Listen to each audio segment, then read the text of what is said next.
J'avais envie de te dire un truc un petit peu surprenant sur moi, que tu ne sais pas, c'est que j'ai passé les 10 premières années de ma vie de maman sans lire un seul livre sur l'éducation.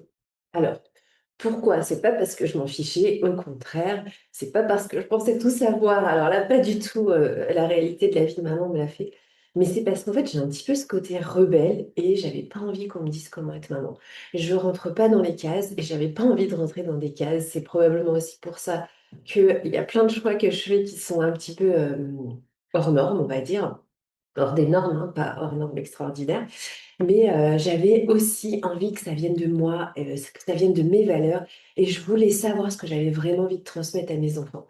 Et en fait, j'avais cette crainte, forcément, j'en avais pas lu, donc forcément, j'avais cette crainte, déjà d'être inondée de conseils contradictoires. Donc du coup, je me suis dit: «Mais de toute façon, comment je vais faire?» Et puis j'avais, cette crainte qu'on me donne une méthode à appliquer et moi, je n'aime pas les méthodes à appliquer. Je n'aime pas les choses, qui sont trop, formatés. J'avais peur qu'on me donne, des outils qui vont pas correspondre ou que je ne vais pas savoir utiliser, enfin voilà. Et du coup, j'ai décidé de faire ma parentalité autrement. On va en parler tout à l'heure, mais, alors est-ce que ça veut dire que j'ai pas galéré? Pas du tout. J'ai galéré, j'ai crié, j'ai été injuste, j'ai, découragé mes enfants souvent, j'ai pris de mauvaises routes, mais en fait, au lieu de chercher la bonne méthode, j'ai fait un choix radical parce que j'ai vu que ça marchait. C'est-à-dire que j'ai travaillé sur moi. Donc, au lieu de travailler des techniques éducatives et des outils éducatifs, dans un premier temps, tout ce que j'ai fait, c'est travailler sur moi. Et en fait, j'ai choisi de me regarder en face. J'ai choisi de ne pas me mentir, même si ça faisait très très mal et que ça piquait de se rendre compte que, ben si, j'étais devenue la maman qui criait, j'étais devenue la maman dragon. Et en fait, je me suis posé cette question. Quelle maman mes enfants ont besoin que je sois? Et quelle maman je veux être. Et j'ai compris que je voulais pas être une maman qui crie parce que je voyais, dans le regard de mes enfants qu'ils étaient découragés quand je criais et qu'ils se sentaient, eux, mauvais alors que c'était moi qui criais. Ils se sentaient, pas assez bien et ça, pour l'avoir vécu trop et que ça a encore ancré en moi, je voulais surtout pas qu'ils vivent ça. Je voulais pas non plus être intransigeante, je voulais être une maman souple, mais une maman qui va pas se prendre la tête non plus, qui a un cadre, parce que je savais que c'était très important aussi le cadre pour que mes enfants se sentent en sécurité. C'est des choses qui étaient assez innées en moi, donc j'avais quand même quelques bases, voilà. Je voulais pas non plus qu'ils aient peur de moi et c'est aussi ce déclic, hein, j'en ai déjà parlé, où un jour, un matin, je me suis levée, j'ai vu que mes enfants, ils ne savaient pas comment me prendre, ils savaient pas si j'allais être la maman dragon aujourd'hui ou pas la maman dragon et ça a été un déclic dans ma tête qui a commencé, à faire ce cheminement sur moi-même, en fait. Je voulais, que mes enfants soient encouragés, je voulais qu'ils se sentent vus, je voulais qu'ils sentent qu'ils comptent. Alors j'ai utilisé 2 outils puissants puisque je n'avais pas de méthode éducative, mais en fait, je me suis créé des outils. Ce que j'ai fait, c'est que j'ai beaucoup observé mes enfants. Je les ai énormément observés et ensuite je connectais avec eux. Ça a été vraiment mes 2 bases que j'ai mis en place de manière, réaliste en voyant qui j'étais moi et ce que je voulais que mes enfants prennent de moi et la maman que je voulais être et ben, du coup, je me suis mis à observer mes enfants et à connecter avec eux. Parce que je me suis dit: «En fait, c'est stop, j'ai pas signé pour ça, en fait. J'ai pas signé pour me prendre la tête en tant que maman, pour, galérer avec des chaussettes qui traînent, c'est autre chose que je veux dans ma vie» et donc j'ai été assez intransigeante avec ça. Et donc du coup, j'ai passé des heures à observer mes enfants. J'ai observé comment ils réagissaient, pardon, à mes demandes, ce qui les bloquait, ce qui les mettait en joie, ce qui les décourageait. J'y ai découvert d'ailleurs, au même passage, qu'ils avaient chacun des dons différents, des capacités différentes et c'est ça qui m'a amenée à vouloir les développer par la suite et c'est aussi un autre sujet de mes programmes de coaching, c'est comment élever l'adulte de demain, le préparer, travailler ses dons, rechercher ses dons, pour pouvoir, investir ses dons et qu'ils puissent grandir dedans et donc ça, c'est vraiment directement venu d'une parentalité foireuse que j'avais au départ et c'est vraiment venu de là, en les observant, que je me suis dit: «Mais en fait, ils ont plein de choses, en fait, ils ont tellement de compétences, en fait, on n'en demande pas assez, ils sont extrêmement intelligents». Bref, voilà. Et du coup, en fait, en les observant, je suis en train de partir dans un autre sujet, je sais pas si tu as remarqué, mais bon, si tu as envie d'en savoir plus sur cet autre sujet, n'hésite pas à me mettre un commentaire et je te ferai une vidéo sur le sujet là. Bref, en les observant, j'ai appris à me réguler. Pas pour que, euh, mais en fait, parce qu'avant de vouloir qu'ils changent, j'ai compris qu'en fait, il fallait d'abord me changer moi. Et ça pique un petit peu. C'est pas très agréable, mais en même temps, c'est ça qui a été un life changing dans ma vie de maman incroyable. Et en fait, en me connectant à eux, j'ai vu qu'en fait, la relation, c'était le vrai levier éducatif, c'était la vraie puissance éducative.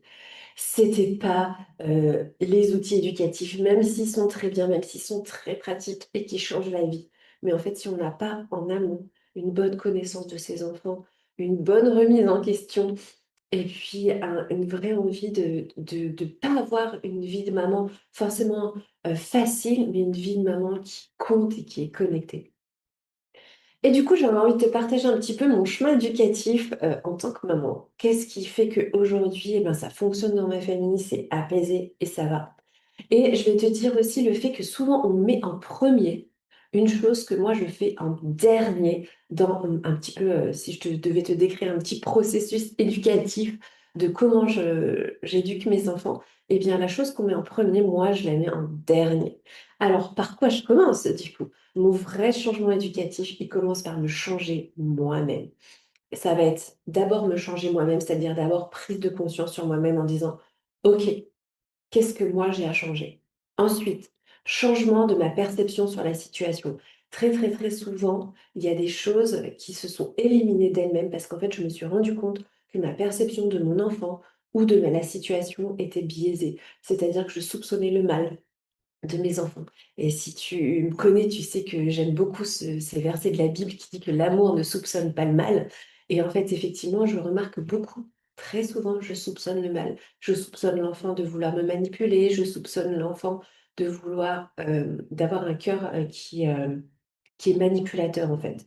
Alors que pour l'instant, il ne l'est pas encore. Ça ne veut pas dire qu'on ne peut jamais devenir manipulateur, d'accord? Je crois vraiment qu'il y a des choses qui sont profondément mauvaises dans le cœur humain et aussi dans le cœur de nos enfants, mais souvent c'est ma perception des choses. Et en fait, je vais changer mon comportement par rapport à cette perception des choses. Ça, c'est le troisième point. Ensuite, je vais aller valoriser ce qui va bien chez mon enfant.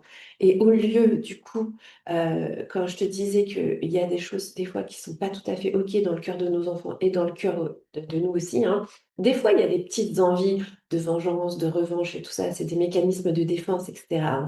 Je suis pas en train de dire que nos enfants sont purs et innocents, c'est pas vrai. Je ne suis pas pure et innocente non plus. Mais en fait, quand on fait dans l'ordre et qu'on va aller d'abord changer la perception en disant, bah, OK, je vais aller venir valoriser ce qu'il y a de positif, les efforts que mon enfant a fait, je vais aller valoriser chez lui ce qu'il a fait de correct, en fait, et ce qu'il a envie de faire, et bien du coup, ça va changer déjà son regard, tu vas le voir dans ses yeux, sa perception, ça va changer aussi l'écoute qu'il va apporter. Ensuite, après avoir valorisé ce qui va bien, je vais encourager ce qu'il est en train de construire. Donc puisque j'ai changé ma perception, et bien du coup, je suis capable de ne pas voir que tout ce qui est négatif. Je suis capable de venir avec ma perception correcte et juste. Je vois aussi le négatif, mais je vois aussi ce qui est positif et ce qu'il est en train de se construire. Et je vais venir lui dire ce que je vois qu'il est en train de construire.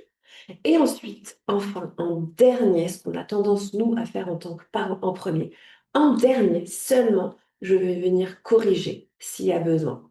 Mais en fait, quand tu as fait toutes les étapes, donc je te les redis, c'est d'abord me changer moi-même. Deuxièmement, changer ma perception de la situation. Troisièmement, changer mon comportement par rapport à la situation. Troisièmement, valoriser ce qui va bien. Cinquièmement, encourager ce qu'il est en train de construire. Et enfin, sixièmement, corriger. Parce que oui, on a besoin de corriger des comportements de nos enfants, on a besoin d'un cadre, on a besoin de les élever, c'est-à-dire de les rendre plus hauts, de les éduquer aussi, si tu veux, si tu préfères ce mot-là, de les encourager, de changer leur comportement, de corriger les comportements qui ne sont pas OK. Mais en fait, on a tendance à faire ça en premier avant d'avoir fait tout ce processus avant. Et je peux t'assurer que quand on corrige un comportement d'un enfant, quand on va le corriger, le remettre sur les rails de bonnes valeurs et des choses qui comptent pour nous, quand on a fait ces 5 étapes préliminaires, ça va presque tout seul. Et ça change complètement déjà la perception de son enfant parce que la correction, il va la prendre comme un encouragement, il va la prendre comme un geste d'amour, il va la prendre comme quelque chose qui va l'aider, lui, et qui va pas faire en sorte qu'il se sente horriblement nul, qu'il a encore échoué. Et ça change, mais c'est 100 fois plus efficace, 1000 fois plus efficace. Voilà un petit peu ce que je fais. Alors aujourd'hui, est-ce que je fais encore des erreurs? Oui, des centaines, des milliers. Est-ce que je lis des livres éducatifs? Oui, un petit peu, et ils sont intéressants. Mais en fait, comme j'ai développé du coup l'observation et l'écoute et la connaissance de mes enfants plus, ben du coup, en fait, je sais que quand je lis un livre éducatif, je sais qu'il y a des choses qui vont pas fonctionner pour moi. Pourquoi? Parce que je sais déjà au fond ce que je veux, ce que j'ai envie de transmettre. Et si j'ai envie de t'encourager là-dedans, c'est pour toi-même. Et moi, c'est ce que j'aime faire avec mes clientes, c'est pas j'ai des tips éducatifs qui marchent super bien, mais en fait, je cherche à ce qu'ils soient appliqués avec équité, avec ce qui correspond à tes enfants, à toi-même, à ta vision. Et c'est pour ça que je vais toujours venir questionner des parents qui viennent me demander des petits tips. Pourquoi? Bah, parce qu'en fait, un tips pour un tips, ça ne fonctionnera pas, en fait. L'idée, c'est de vraiment se dire, bah, en fait, pourquoi est-ce que je veux ce tips? Pourquoi? Est-ce que éventuellement tu es dans une certaine étape? Et les 6 étapes que je viens de te donner, elles sont déjà un petit peu là. Tu sais qu'elles sont là et tu sais que mais simplement des fois, bah, en fait, dans la rapidité, dans l'envie d'être une maman, qui transmet, ben, du coup, on va avoir envie de se chan de sauter des étapes. Mais c'est OK, c'est pas grave, on peut recommencer, n'est-ce pas? Et du coup, en fait, les erreurs, en fait, elles vont nous permettre de revenir toujours à ce chemin de d'abord moi jusqu'à mon enfant, en fait. Et c'est ça qui va devenir efficace, c'est ça qui va faire que tu vas élever tes enfants tout en kiffant ta vie de maman. C'est ça qui va faire que tu vas aussi voir les fruits déjà du travail que tu as fait, qui sont hyper importants pour ton enfant, on a vu ça, et qu'il en a besoin pour être encouragé, pour justement changer pour les prochaines choses. Mais tu en as besoin aussi, toi, pour prendre confiance en toi, dans ce que tu fais et de voir déjà les fruits de ton travail. C'est hyper important. Et souvent, on a tendance à dire, bah, c'est bon, on le saura quand il sera adulte, les fruits de notre travail. Non, en fait. Grâce à une observation fine et à une écoute et à la relation, on peut voir des fruits de notre travail dans le comportement de nos enfants.